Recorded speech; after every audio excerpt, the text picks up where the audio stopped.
I would like to take a moment before we get into today's main episode and to talk about my sponsor for the podcast. Podmatch is a new podcasting site dedicated to all podcasters.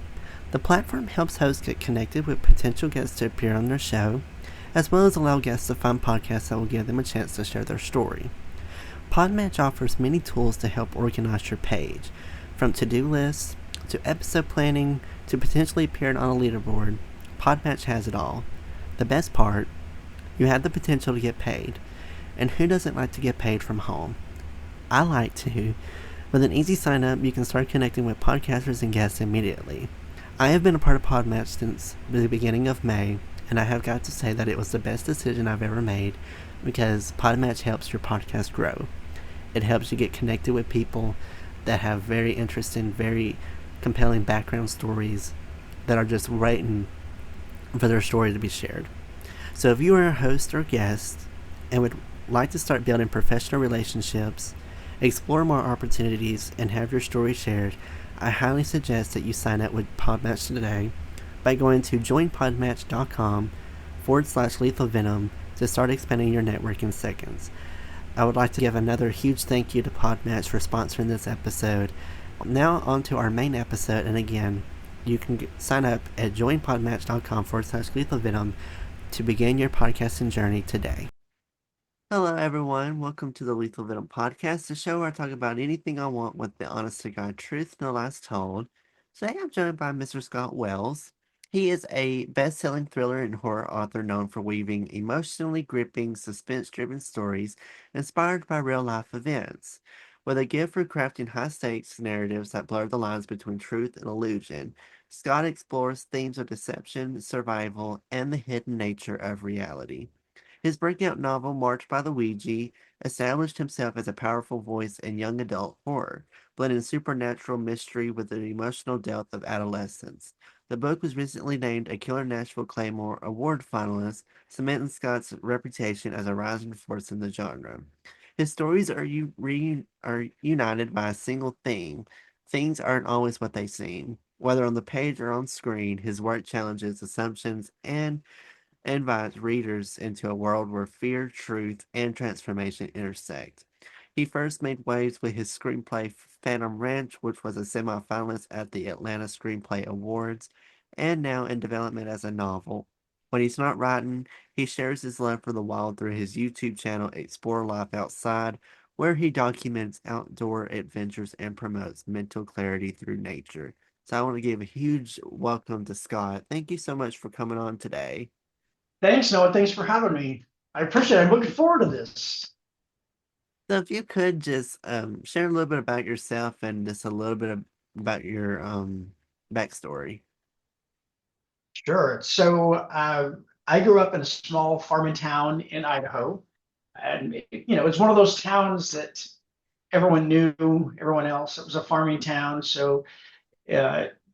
Somehow everyone dealt with that main uh, job or career or lifestyle.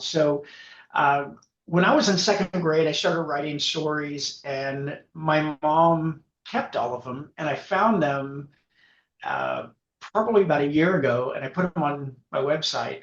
Which, looking back at those now, they're really pretty funny, especially for an 8-year-old kid. But I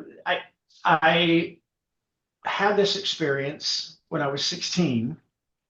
I had, all teenagers think that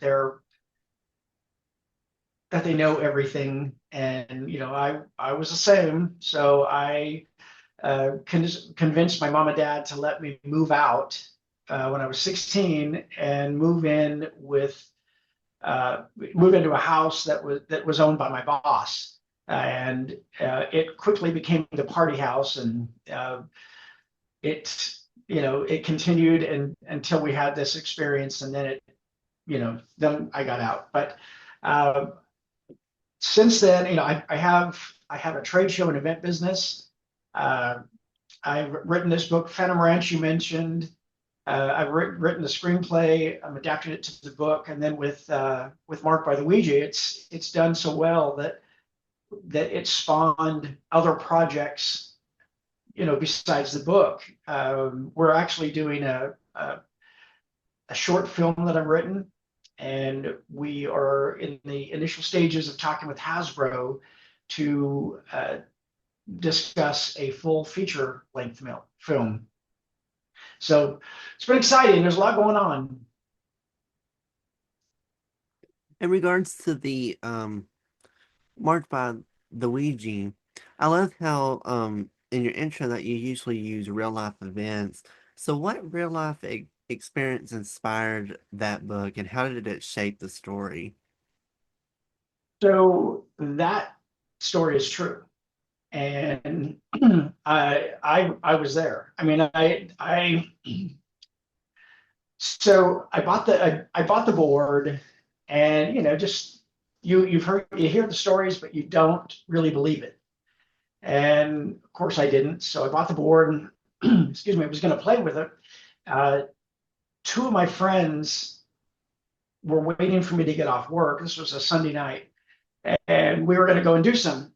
And they started snooping around, found this Ouija board that I bought from a local variety store, and they decided to play it. Well, the next thing I was working and I hear uh, I've got a call. So I go, and it's my friends calling from my house, the house that I was living in, saying that they burned my board and said all of this crazy stuff happened, and they're leaving. So by the time I got home, I actually saw the ash. I smelled the lighter fluid. There was no doubt that they burned it, and you're annoyed because you want to play the game first, or you don't want them to go around snooping around your room. But there wasn't anything I can do, so I just went in and went to bed. That was Sunday night. Monday morning, I got up to go to school, and I walked out the back door, and sitting on top of that garbage can was a brand new Ouija board. There was no scent of lighter fluid in the air. There was no ash in the bottom of the metal garbage can. It was it freaked me out at first, and I'm like, they're just playing with me. They're joking around with me. So I went to school, and I saw them, and they're like, don't talk to us. We don't want to talk to you. We're not friends anymore. And they walked away. And to this day, they haven't talked to me. And yeah, it's been 38 years when they said that. So um, two other of my friends, that they were brothers that lived two doors down from the house that I lived in. They said that they were interested, and they wanted to, well, one of them did, so that they wanted to play with it. So we made plans the following Sunday that we were going to get together and at my house, and we're going to do it. So it was me and the two brothers. I was the scribe, and the brothers, were touching the planchette, and we were all asking questions. For some reason, it didn't really respond to whenever I asked a question, or whenever one of the brothers, we'll call him Brother A and Brother B. When Brother A answered the question, uh, the board wouldn't do anything. It seemed to only respond when Brother B was doing it. So asking questions, things like that. So anyway, we asked the spirit that we were talking to, his name, how he died. He said he died in a car accident. And we're like, oh, okay, this is, really weird. This is happening, because we didn't think it was true. And then the ghost's name said his name was Peter. So Peter said that his sister had been kidnapped. She was bound and gagged, and this old boarded up house in this part of town that wasn't too far from where we were at the time. And he was asking for our help for us to go save her, rescue her. Well, this that started that was probably around Sunday at 5-ish. this Hardy Boys pursuit, trying to uh, be, professional detectives that try to figure out what's going on with this guy's sister. Um, at first I said, no, there's no house over there. I know this town right, like the back of my hand. And it gave us an address. So we're like, well, let's go over there. So we went over there, and I'll be damned, there was an old boarded up house there that I never remembered seeing. So, we tried to call her name. We tried to pull the boards off. We tried to look inside, and there was just nothing. And so we went back to the board and said, oh, she's, not there. I don't, this is a joke. And it said, no, she's there. She's there. You need to go back.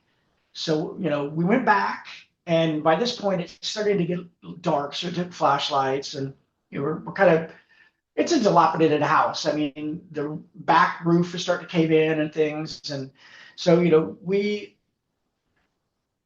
had seen it in the daylight, but when we saw it at night, it just adds an extra creepy factor. And after about maybe 30 minutes there, one of the brothers said that, well, what if it is true? And what if the kidnapper is watching us right now? What if he's inside? So that freaked us out. We went back to the board, and as soon as we sat down, it said, go back, she's there. I mean, we didn't even ask a question. And so we went back, and we found some higher powered flashlights, and aimed the car lights, the headlights, at the house. We had to block the road to do it, but we looked around for a little bit. This lasted, going back and forth all night long. And in the morning, it was 8 o'clock Monday morning. We knew all three of us were skipping school that day. So, we were tired, or we didn't know what to do. We kind of felt there was something to it, but we weren't quite sure what. So we decided to go to the local newspaper office and look in the microfiche department and look for obituaries from the last 2 or 3 years of the newspaper, just to make sure that this is correct, what we're being told. This guy's name was Peter, and he died in a car accident. We never asked him when, though. So we spent about 2 hours looking for that and never found it. So we're like, oh, it's a joke. We can relax. And Brother B said, well, if he didn't die here, then it wouldn't be here. And we're like, oh, yeah. So that got us nervous, and we went to the sheriff. I'm like, we're going to the sheriff right now. Well, the sheriff did not believe us. He lived about a block and a half from my parents' house, and knew both my mom and dad. And he said, he kind of gave us a hard time for skipping school, and then said that if we didn't get to school, he was going to take us in his cruiser, and he was going to call my dad, and he knew that my dad would beat my ass. So I'm like, all right, we're gone. So we left, and about 10 years later, we graduated, we forgot about it, and just kind of went on our way. About 10 years later, I was back home, and my mom, I found the drawer that she had saved all of those stories and cards. And so I was kind of going through it, and at the bottom, very bottom, one of the last things I pulled out was a stack of papers that I had stapled together. And it was when I was described that during that experience, I wrote everything down. And so I went through the papers that I'd stapled together and read it. And I've told this story thousands of times, and I still get goosebumps. But I had heard that the brothers were in town. So I went over to see them after I read this. And let me back up. One thing, so on that very last time that we were consulting, I guess you could say, the board, we came back from the house and said, this is BS. It's not true.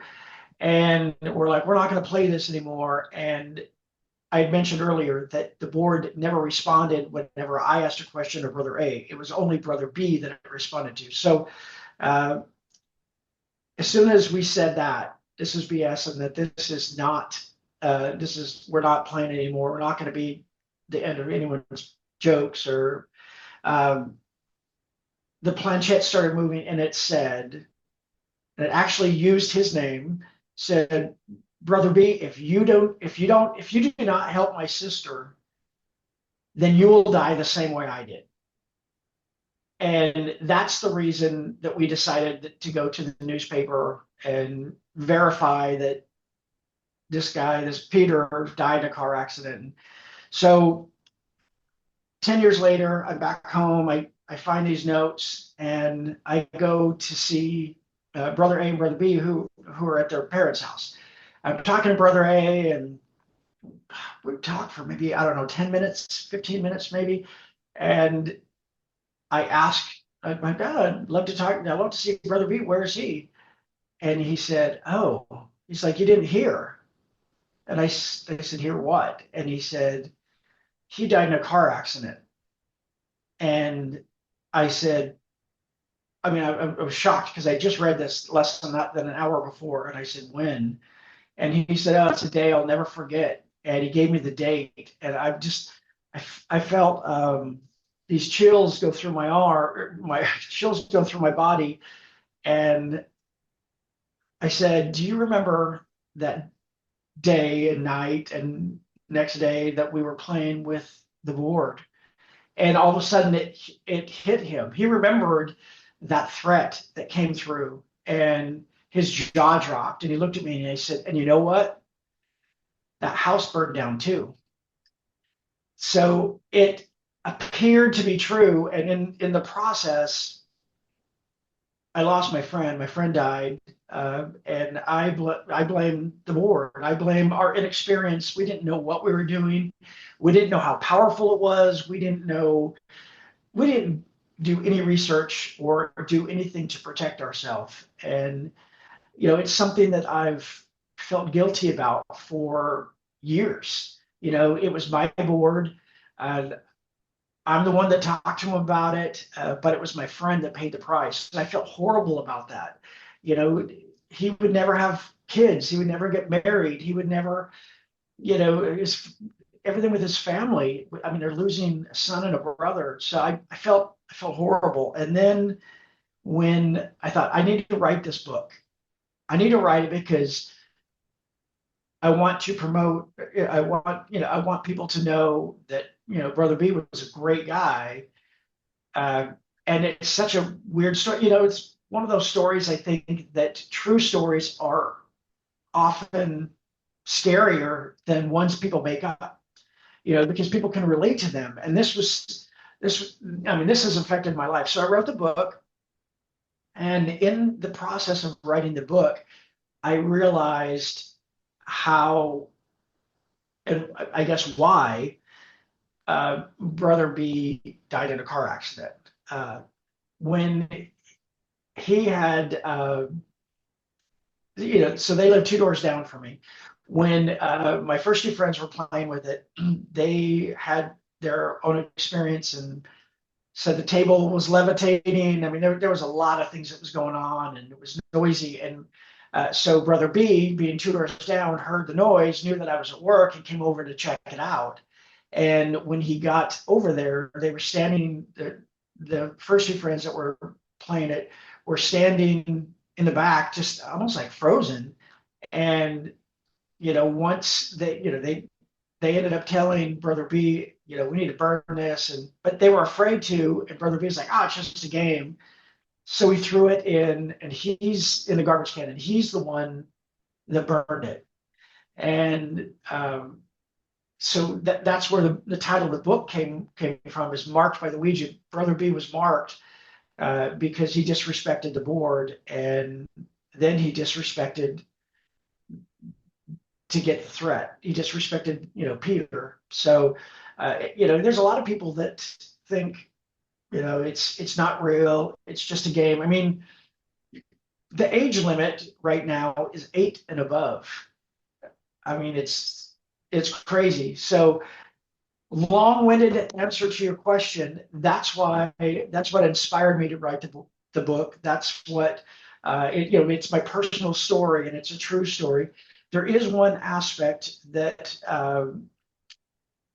I I believe, but I don't have proof, and that's the aspect of the sheriff. And I won't give that away, but I believe that the sheriff was involved with Peter's sister's kidnapping. Because when the house burned down, there was no body found, and it was such a small town. There was only, there was one sheriff, and he was first on scene, and he controlled everything. So uh, I like it, and just the way that he interacted with us when we went into the sheriff's office initially, and the way that he acted afterward. I I think that there's a chance that he was involved somewhere, somehow. But it's a crazy story. It's one of the more wacky stories I've heard. You always hear these um stories about people that play with the Ouija board, and it's usually, oh, they're haunted, they experience supernatural stuff. But this is the first time I've actually heard a story from it that someone actually got consequences from it, and they got killed for it. And I feel so sorry about your friend. I'm sorry to hear that about that. That's just awful to hear. And um, you know, I used to live with two guys that this would be this sounds like something they would have done if they were drunk. But I I, I don't know. I've always been hesitant and just been weary about the Ouija board. I'm one of those people that until I experience something supernatural, I don't really believe it because I haven't experienced it. Um, I guess one question, and this is maybe a dumb question to ask, but I've seen and heard people that say that you only really get affected by it if you're actually playing the board. Do people that are just watching it and just witnessing it, do they fall victim to the curse as well, or is it just people that are playing? So that's a great question. It's actually the first time it's been asked, but I think it's a great question. So most people think that just the people touching the planchette are affected by whatever happens, but that's not true.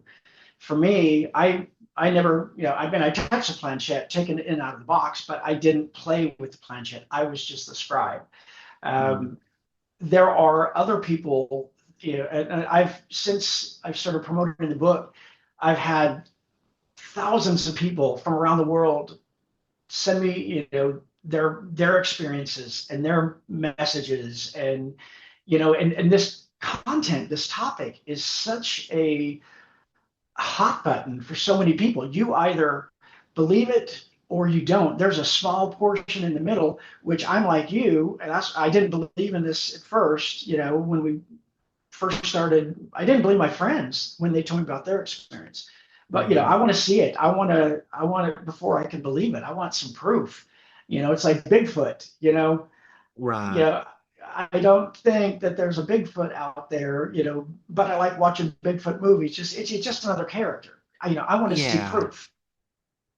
So, so with these people that have been sharing their stories, what I found was there are, and I've not only sharing the stories online, but I've been doing some shows and events, and the last two events that I've done over the last probably month, I've probably spoken to at least 3 or 4 thousand people, and a lot of them share their story. And what it seemed to me was, because it's such a hot button subject, if you've had a experience, whether good or bad, you can't really talk about it because there's the fear of being bullied, judged. Uh, in some cases, it's worse. I mean, I got my first death threat.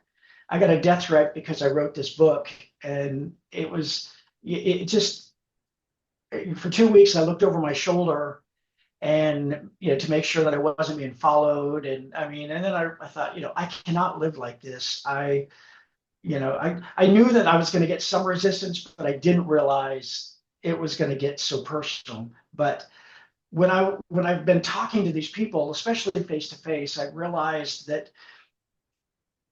inadvertently I've become a safe space for people to share their story, which in sharing their story, it helps to vent that uh, anxiety, or it helps to ease that pain, or what they've been trying, that they've been hiding a secret for so long, and it's affected them in different ways, and that they can't tell or talk about it with anyone else. So I really really like that as a side effect to this book, that I've been able to help in some way just to become a safe spot. So when I've, in talking to them, I just talked to three girls, at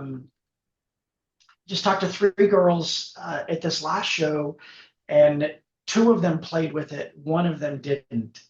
And she was in a different room. She's like, I don't want anything to do with it. But, it was a slumber party, so she was going to go anyway. So she went in the other room, and the two that were playing it, well, I'm trying to get to a lot more of their story, but the two that were playing it ended up having a pretty freaky experience, and the the effect of what happened during their experience also affects the girl that was in the other room, and it may not be physical, or it's very much emotional.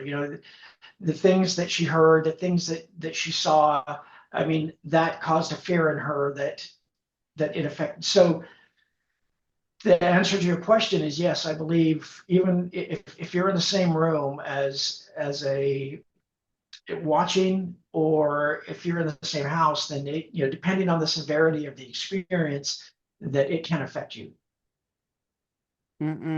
That just changed my whole thing. I'm like, Oh, there's some of the stories are insane. There's a girl that. Do you have time for one more story?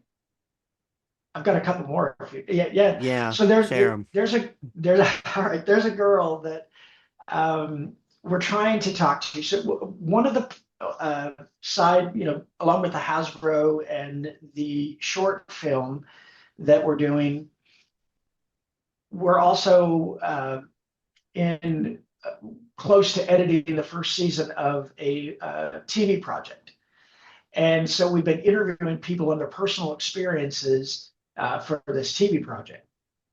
Well, in talking to a lot of these people, it's interesting that not only the severity of their experience, but I can honestly say that from my experience and talking to all these people, that everyone, 100% of everyone who had a good experience respected the board and followed the appropriate protocol.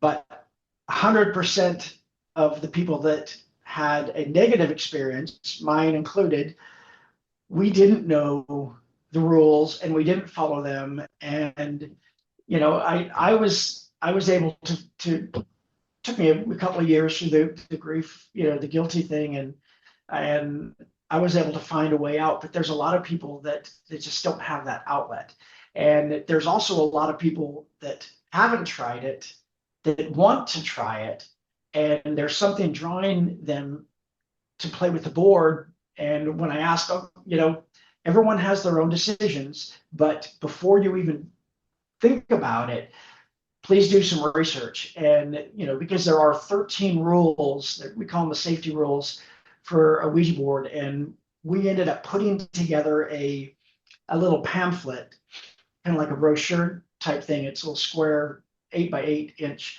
and it's the Ouija board safety guide. So we put that together to help these people that are interested in playing it but don't know the rules, or we don't want something that like happened to us to happen to them.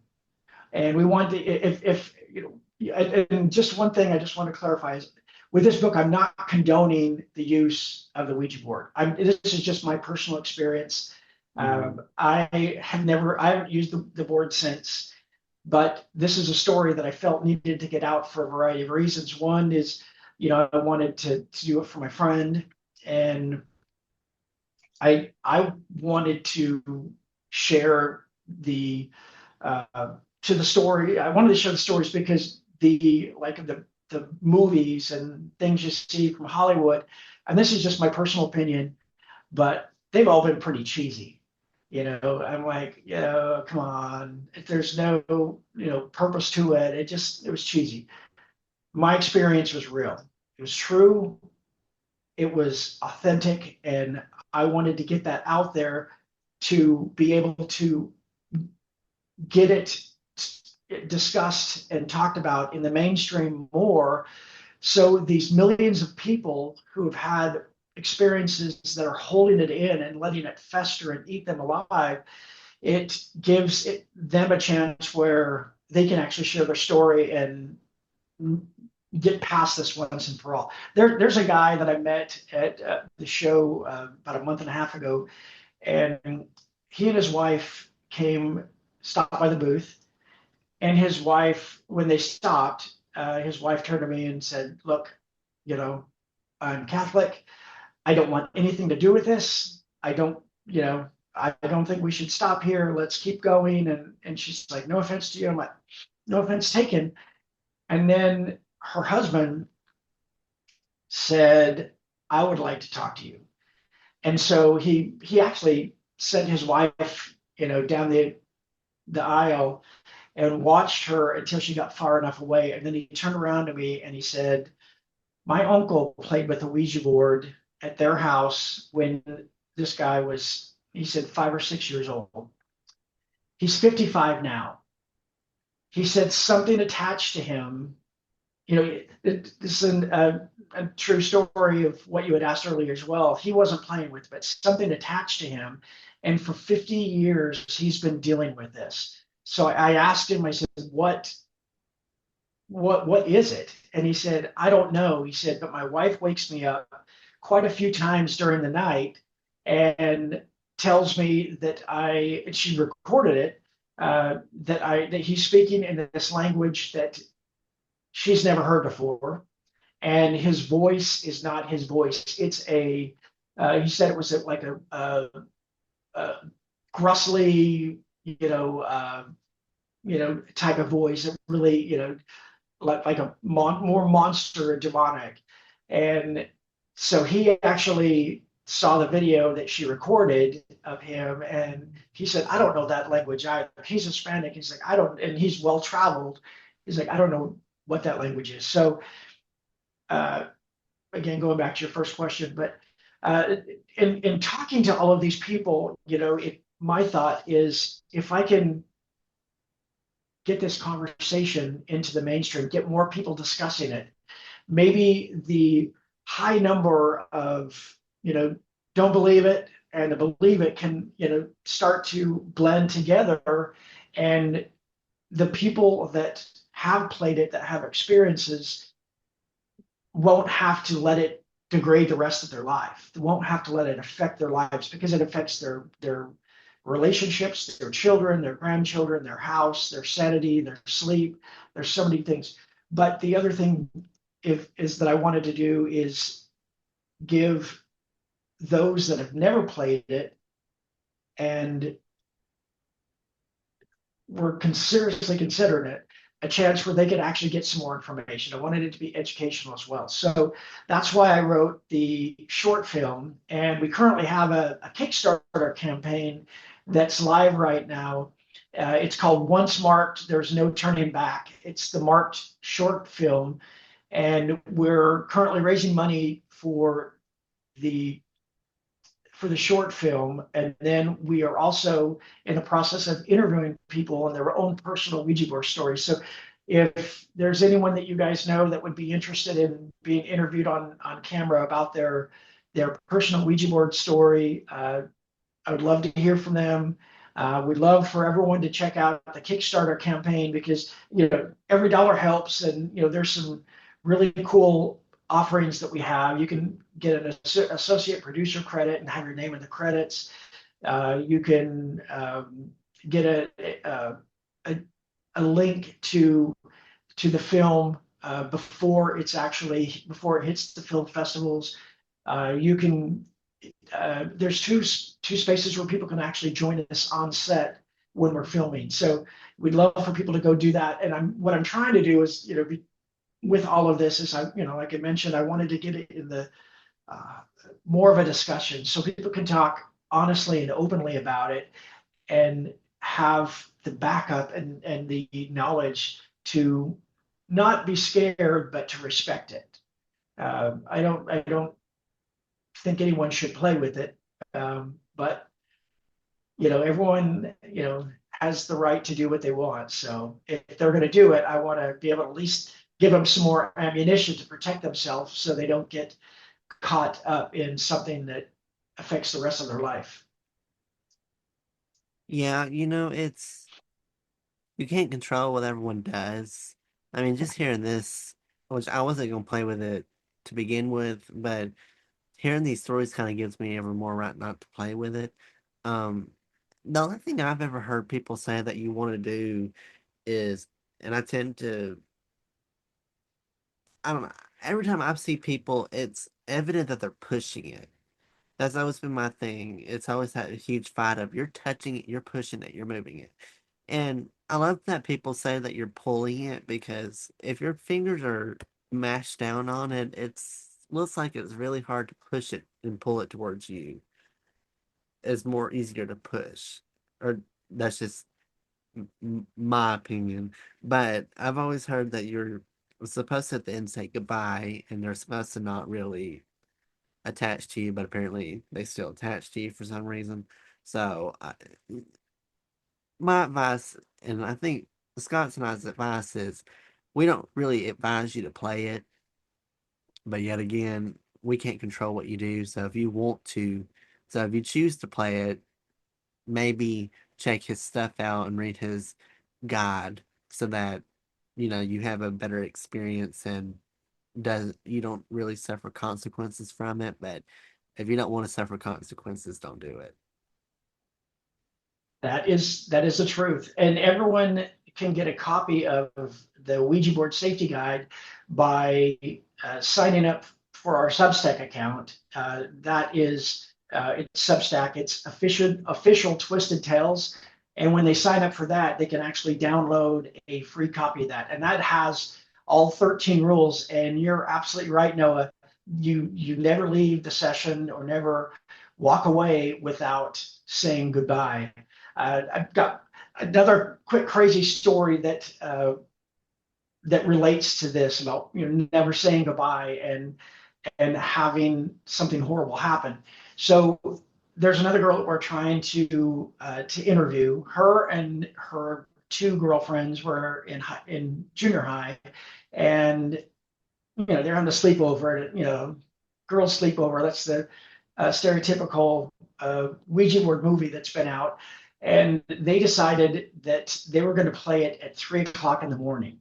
So the three of them sat around the table. All three of them put their fingers on the planchette, and it's the same thing that you just sit there and because you don't want anyone accusing you of pushing or pull it, so Mm. you can actually see, and I've seen this with people's fingers just barely touch it. I mean, they're almost kind of bouncing on it because they're trying, not trying to touch it or push it. Or, I mean, you can kind of tell if someone's putting a lot of pressure on it. But the three of these girls were playing, and right in the middle, they had some unsettling experiences. And right in the middle, one of the girls got up and just walked out of the room. One of the other rules is never take your fingers off the planchette. So she got up and she just walked out of the room, and that was 21 years ago. She's never been seen or heard from since. And she just got up and walked out of the room. No one has seen her or heard from her since. And it's just, I mean, there's stories like this everywhere, and I don't understand why people don't take it seriously. I mean, there's a lot of interest in using it for a lot of different reasons. Some people want to connect with loved ones that pass. Some people want the excitement of the thrill of possibly talking to another spirit. But in doing that, you run the risk of, the gamut. You do not know who's going to answer your call, and that side of the veil wants to get over on this side so much and get messages through, and it's almost like you've got 10 people trying to see who's going to get through that doorway first, and it might be someone good and it might be someone bad. So my advice is not to risk it, and not to play it. But it's with the Substack, at least people can log on and download that Ouija guide, and they can also, the other, like, social media. They can contact me there, and if they have any questions or that possibly I can help with, or direct them to the right location, the right person or the agency, or help that they need, then I would do that. I would, because I've seen it, how it can affect people's lives, and anything I can do to help. That's what I'm hoping that the success of all of this, it does, is it helps people on a much wider scale, because there's not such a stigma related to talking about it. And it's people like you that are helping that. So I very much appreciate that. It's weird to hear that. I'm just trying to like sit here and wrap around like how she does disappear. So did she like go in her bedroom and just be like disappear? No, so they were it was, she was one of the guests. It was her and one other girl was guests at one of the other girls' homes. And they went in to the girl's bedroom, and they sat down and they put the board on their knees and started playing with it. And then the girl just got up and walked out of the room and walked down the hall, and that was the last they ever saw from her. They didn't hear. She said that she didn't hear anything, so that's why they thought, oh, she just went to the bathroom, and didn't think of it, anything of it. But there's just so many stories like that. I mean, it's almost Hmm. like there's too many stories not to believe it. Where there's smoke, there's fire, sort of thing. That is odd to essentially leave the room and go down the hallway and just be gone without even hearing like a front door close. Did they do like any missing person reports or anything, or was it just they kind of just let it Yeah, go? yeah. The family, of course, got the police involved. The the other two girls that were there were, you know, they were afraid, clearly, Hmm. because they start talking about that, and of course, people are going to judge them, and they're teenage girls, and no one wants, when you're a teenage girl, no one wants to judge. So they didn't say anything, and Right. she told us, she told us a story about, maybe 2 months ago, and we would love for her to come on camera, so we can interview her for this TV project. Hmm. But it's taken some time, because it still affects her. She still worries if that could happen to her, because she was there that night. You know, so usually when, like, my friend died, and but now I know the reason he died is because he didn't know the rules. I mean, it was just wrong place, wrong time, and not knowing how to handle it. And so when he burned the board, he disrespected the board, and the board came after him. The other thing I realized later on was, excuse me, when my friends played it, uh, Peter, the spirit we were talking to, also tried to get them to do it.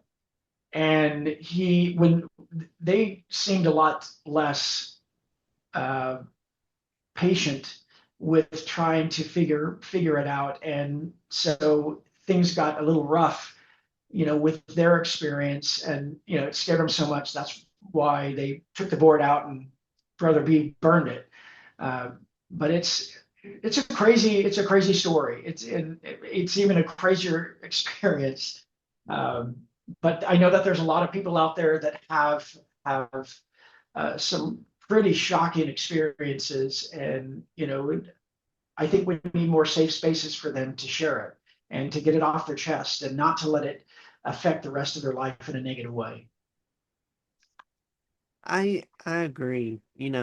Um, I actually saw despite this traumatizing experience about doing that, you actually have experienced more in your life.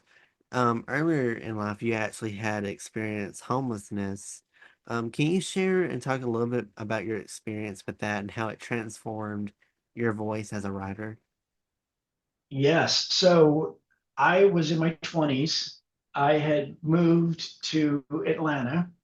Um, I just ended a relationship, a 7-year relationship, and I wasn't making much money at all. And so when I ended the relationship, I moved out and I got uh, I rented a small apartment, and uh, it just it just consumed me, and it showed me how easy it is for someone to go from living in a home to homelessness, um, and how fast it can be and how embarrassing. And I still had my job, so I would still go into work, but I was really lucky that the building had a shower there, had a bathroom with a shower, so I could go in and shower and, get ready for work. But uh, this is a funny side. I had a car, and that car that I had was a white Geo Metro. I mean, it was like $6,000, brand spanking new, and because those white girls skates, roller skates with four wheels. Hmm. My friends called my car the white girl skate or the girl skate, but I had everything I owned in the trunk. My friends didn't know that I was living in my car. My family didn't know I was living in my car. It would have been much easier to let someone know, and they could have helped me. But yeah, I sank real fast in a short amount of time, and then I got notice that my car was going to be repoed, and that was just too much. And I'm like, I have to find a way out of this. I've got to figure out a way to to dig myself out of this hole that I did. And years ago, my brother had given me a book. It's called The Magic of Thinking Big. It's by David Schwartz, and I read the book, and it changed the way that I saw life. It changed the way that I made decisions. It changed the way that I felt about myself. I mean, it had a life-changing effect. And I started putting some of those practices into place, and I was able to get a rent a room with a coworker, and with over the course of the next 6 years, I got to the point where I bought my first home, and started my first business, all within the oops, sorry, all because of this experience, and the way that this book changed my life. So it's humiliating. And during COVID, when there were so many homeless, and other aspects, it was just it's shocking how easy and how fast people can be homeless. So I try to do every year. I try to do some sort of clothing drive or donation drive for a homeless organization. I kind of lean more so towards a homeless organization that focuses on youth and that accepts gay youth, because I also years ago I worked on the gay suicide line, and that was a life-changing experience for me as well. So uh, I've I'm not always successful in the campaigns that I do, but I always want to, because I've been there. I know what it's like to be a young person who has to hide and make up stories and lies about, when someone asks, oh, where do you live? What part of town do you live in? You're like, everywhere. So it's, I was glad that I went through it, but I was really glad that I came out of it, and that things have been able to, you know, progress for me since then. When it came to your writing career, I know that you had mentioned that you had started writing when you were younger. Do you remember the first time or at what age do you remember actually saying, okay, I want to try to pursue writing as my career? Yes. So, I wrote these short stories when I was in second grade, and I think she's got one from fourth and sixth grade as well, which is kind of funny because and they're all posted on my website, which is scottwellsauthor.com. And if someone reads, like, there's a couple stories there that are just, I read it myself and I'm like, wow, I can't believe I wrote that. I mean, what an imagination. And if someone else reads this, not knowing me, they're going to think I was an 8-year-old on acid. You're like, oh my gosh, where does he come up with this stuff? But I've always had an overactive imagination, but it's been good. It's made my life better. But with the stories, and it's gosh, when was it? It was I was 15. I was 15, and I grew up Mormon, and in our community was very Mormon, and I saw a lot of kids that were gay. I mean, I didn't really know much about it. I just knew that it was bad. I saw a lot of kids that were gay that were bullied and beaten and things like that. By the Christian kids, and so I'm like, well, that's not right. And then when I got older, I volunteered for Youth Pride, which was an organization for a suicide prevention line for gay youth, especially in Bible Belt states, Georgia, Alabama, Texas, North Carolina, South Carolina. So some of the experiences and some of the kids that I talked to on that, I mean, it's had a profound effect on me. I mean, here's a 12-year-old that uh, told his parents that he was gay, trying to be honest with them, and they kicked him out. And he's been living on the streets, and he's considering committing suicide, and I'm the last call that he plans on making, and I've got to talk him out of it. So I wanted to do something to help the gay youth. So that's why I really kind of focus these donation campaigns for homeless shelters, or organizations that support gay and or youth kids. It's just amazing to hear that how much you're putting into the community and how um you enjoy really helping people.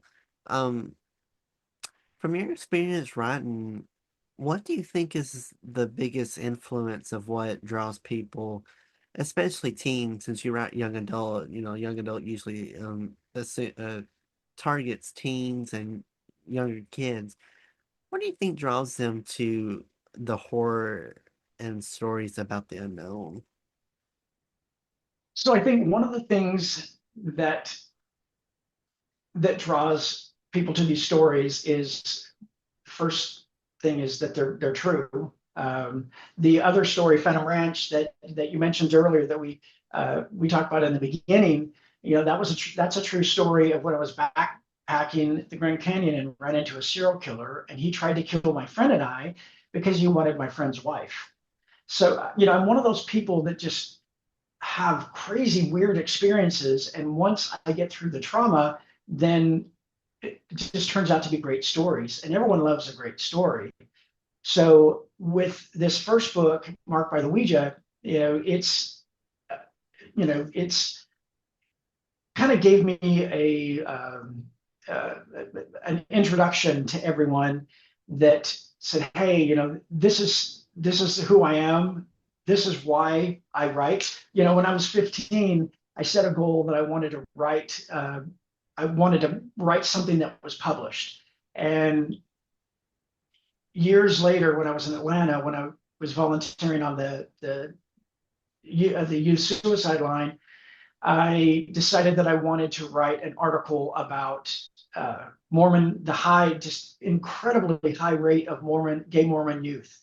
And I couldn't find anyone to publish it. So when I was then, I'd like, all right, I'm going to get something published, and I set it as a goal in my life. It only took, 38 years to do it, but I finally got something published, and I realized that I enjoy writing. I enjoy telling stories, and I believe it's the details that make the difference. I like with Mark by the Ouija. It's not just a ghost story.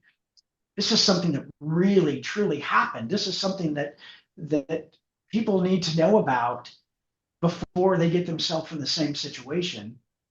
It's uh, there's more and more people having bad experiences because they don't know what they're doing, or uh, they haven't heard how forceful or powerful the board can be. And I mentioned earlier, it's very easy for the other side to come into our world. I mean, there was a girl I talked to that actually printed off a Google printed off a template of a Ouija board on an 8.5 by 11 sheet of paper, and she said that worked. So you don't need a board per se to do that. It's very easy to do it. And if we as society are going to help each other to reduce the amount of negativity and help other people live their lives in a healthy, positive way, that I want to do what I can in this section of it. Any help for anyone is great, and that's why I like I said, the Kickstarter campaign for the short film, we can get that out, and we can get that made and get that out. It will reach a lot of people, and the only way we're going to be able to do it is making sure we have funding to do it. So hopefully it'll help people, and it'll change society just a little bit and make it easier for quite a few people to live with less anxiety and stress.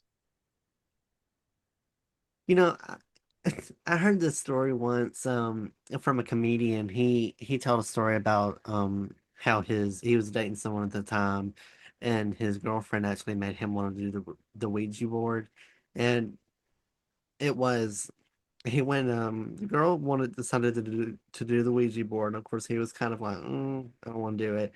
Well, the girl just leaves the house to go find a box, and she's gone within like 2 seconds of her leaving. She's out of sight, and you don't hear anything. Well, he just assumed that she just left, and so he was about to just lock her out of the house because he didn't want her back. Well, then here she comes back with an empty TV box. It was this like a huge, this huge box that used to have a TV in it, and he was like, "Where did you get that?" And she said, "Well, it was just laying on the ground out here, and it's near the dumpster." So she actually had brought it in, had made a custom Ouija board out of it, and they actually did a Ouija board on it. They actually, and I've heard people do this. If they really want to do it but don't have the board, they'll actually go and find an empty box or something that's Yeah, big enough, and they will actually draw and create the whole Ouija board from scratch. They'll draw it out. They'll put and they, which I don't know what they would use for the center thing. the Um, planchette. I mean, there's a variety of things. I mean, you can buy the planchettes on Amazon. It's just the tool. It's not uh, the spirit doesn't come through that. It's just a tool. But yeah, and you can make one. All you have to do is, it doesn't necessarily even have to be that same shape that most planchettes are, just as long as it has the eye in the center where you can read the letter so it can move around the board. But that's what I was saying, is like, it's very easy to connect with the other side, and you truly never know who you're actually talking with. And if in the story that you just shared, if there's someone that wants to play with it so bad, they're going to use a cardboard box to do it. I mean, then they may not and most likely won't have the uh, the protocol or the rules. And you're sharing that. I'm like, oh no, I can see what's coming. And you know, again, that's hopefully, all of this will, have an impact with some of those people. But it's easy. They want to come into our world. They, for a variety of reasons. It might be just a message. It might be a warning. It might be a threat. It might be good. It might be bad. You just never know. And so it's just best not to risk it. It's not worth a risk. Spoken from personal experience. Yeah, yeah. It was a he it was just a funny story of how he told it because there was like this whole build up and I don't think it worked because they didn't properly do it correctly because it wasn't I don't think they properly knew what they were doing. So I don't think he had any repercussions from it and I don't he actually That's said that good. he never had spoke to her again or knows what she's doing. So he's never seen or spoken to her again, but um as a storyteller, what do you hope what do you want your the ultimate goal to be for readers that read your work and they are inspired by it? What do you want readers to walk away from after reading finishing your work and I guess what would be the biggest advice you have for them? So the biggest thing that I would love for them, for the readers to get out of all of the books, is things aren't always as they seem. You look at one thing and you look at it and you're like, oh, it's safe or it's not safe. Oh, this is good, this is bad, this is short, this is tough, but you don't know what's behind that. And so if you do some research, then you can find out what that is. So one of the biggest things I would like the readers to get out of all of the things that I write is that before you make a quick decision and jump in to do something that's risky, do some research on it. Make sure that you know how to do it. Don't rush into that, especially if it has the risk, even if it has the potential of being risky, like in a paranormal or uh, physical way. I mean, it's best to do that research first. And that's important to me. And that's why all of my stories are true stories. That Phantom Ranch, that's another true story. Um, as you mentioned, I wrote the screenplay. I'm adapting it to a book right now. We've already got a director and two actors signed up for it. So we're real excited. Um, they're both pretty big actors. So and they're just waiting for us uh, to finish the process and get all the funding for that one as well. But you know, I want people to live happy, healthy, productive lives, and to explore that curiosity. I don't think I think I do think that curiosity is one of the things that can greatly enhance our lives. We learn new things, we have different experiences, both good and bad, but just use that curiosity in a positive way and don't take unnecessary risks. And if I can help give them some information and education of do's and don'ts, pros and cons, then you know that's helping them to do that. Uh, and it's been rewarding. It's I love helping people, and this provides me a way to focus on an area or voices that need to be heard, that are afraid to speak out. That must be exciting having already like some actors involved that are well you say huge stars. I'm tempted to like I really want to know who they are, but I know So I'll tell you one. Um, that, and he's not huge, huge, huge, but he is very popular because of what he's done and what he's Oh, he's been on. So, did you watch Mean Girls with Lindsay Lohan? I've seen it, yes. Do you remember the guy that sat in front of her? It was her love interest, and he would sit in front of her in math. His name is Jonathan Bennett. Yes. So, yes, so he has agreed to play me in the movie. And I said, well, he was my first choice. And I said, if I can get someone better looking than me to to play me, then that's a win for me too. So yeah, and then with the short film, I mean, that's just for teenagers. Characters are teenagers, but my good friend Gina, she's written several shorts and directed them, and they're just winning awards right and left. And so she's going to direct Marked, this short film, and um, you know, every little bit helps. You know, the more we talk about it, the less of a stigma it has, and it helps people. Absolutely. I'm excited for you for all these good accomplishments that you're having coming up. If people would like to stay up to date about these upcoming projects, if they're interested in maybe wanting to check them out, or if people have or would like to check out your past work, feel free to promote where people can find them and what social media platforms they can follow to be on the lookout for these upcoming projects. Thank you. I appreciate that. So on Facebook, there are two accounts. There's Scott Wells Author, which I mainly use that to communicate uh, with those that are on the reading side of it. Updates and different things. The second Facebook page is Twisted Tales, which is much larger, and that's more experience based. That I go more into with some of the experiences with videos and things like that. On Instagram, it's Twisted Tales Author, and then there's TikTok, which is also Twisted Tales Author. The YouTube channel, which is a second YouTube channel that I started with this, it's Twisted Tales Official, and I'm posting videos up there.